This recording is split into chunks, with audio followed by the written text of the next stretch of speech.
is built on a fantastic and loved fast-paced recipe.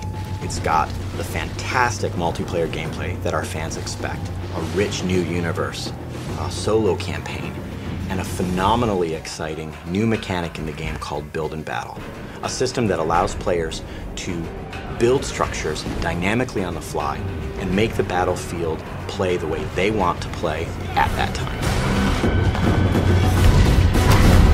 Starhawk was loved around the world by all of our fans. It was really built on a fast-paced, multi-dimensional gameplay over really broad landscapes. We wanted to go one step further. We really felt that the opportunity was great to make a brand new standout approach to the shooter genre, and that's what led us to Starhawk.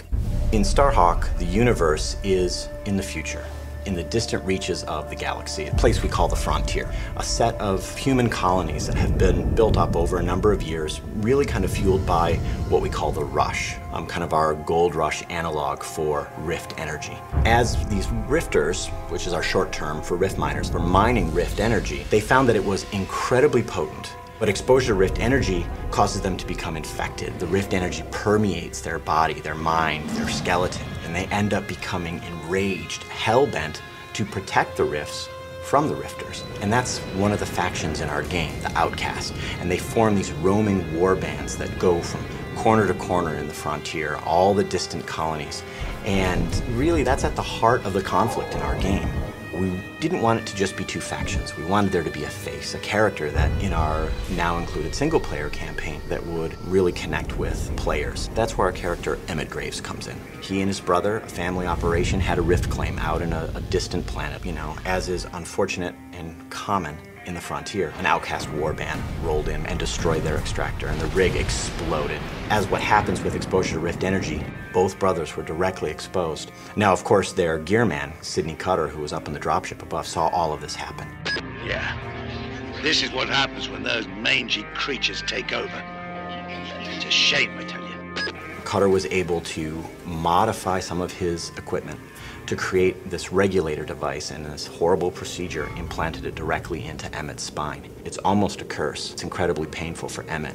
And now he bears the mark, the brand of an outcast warrior. And he became outcast himself. And so Emmett ended up being a hired gun, like a gunslinger, protecting claims, going to colonies that were being attacked by outcast warbands. Anybody that comes out here has a plan or a problem.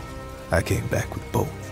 And so Emmett and Cutter take their rift salvaging operation to protect White Sands, a small colony on the distant moon of Dust, from an outcast warband. And so that's the start of the game. Emmett was the hero that they needed, but they didn't want. And not only is that conflict at the core of the game's story and fiction and universe, but it's actually core to our exciting new system in the game called Build and Battle. We decided to say, all right, what if the battlefield was just the landscape? A beautifully rendered canvas onto which the player could customize in a fast, violent, brutal way that matches the gameplay that they expected from Warhawk. And that's what Build and Battle is. It's a quick, brutal system to allow the player to build wall structures and bases and bunkers and towers and all of these other units and structures in the game to fit how they want to play, not only in single player, but in multiplayer. It's about telling the player, here's a combat challenge, and here's all the tools you have to solve it. Solve it how you want. Right in front of the player, not turn-based, right there on the battlefield, you are building all of these structures. Players love it, not only in single player, but in multiplayer. It's as fast-paced and as quick and as brutal as pulling the trigger on a weapon. That's what we wanted. We didn't want players to have to really manage anything. And another fantastic thing about Build and Battle is that all the buildings are destructible.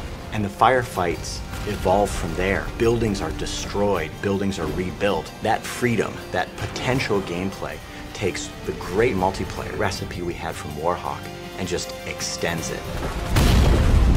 Starhawk is the spiritual successor to Warhawk, but it's the Build and Battle system which really sweetens up the whole game. The team and I are just crazy proud of it. It not only gives you a fantastic, infinitely replayable solo experience, but the changes that it does to the online multiplayer experience is remarkable. And I think players are not going to expect that, but once they get it, they'll want it all the time.